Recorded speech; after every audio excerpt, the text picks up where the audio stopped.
আচ্ছা, তোমাদের লাইফে যখন খারাপ সময় আসে তোমরা কিভাবে সেটাকে ওভারকাম করো?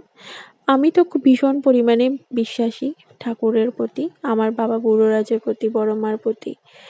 তো আমি যতই খারাপ সময় আসুক না কেন আমাদের লাইফে বা আমার লাইফে, আমি কখনোই ভেঙে পড়ি না।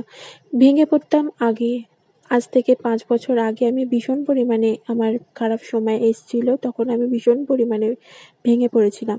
বাট সেটাকে যখন আমি ওভারকাম করতে পেরেছি, তার জন্য আমি ভাবি আমার লাইফে আর হয়তো কোনো খারাপ সময় সেই রকম পরিমাণে আসতে পারবে না বা আসবে না।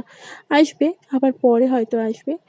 বাট এখনো পর্যন্ত আমার লাইফে কোনো খারাপ সময় সেরকম আসেনি, আর আসলেও সেটাকে আমি ওভারকাম করার মতন শক্তি আমি রাখি।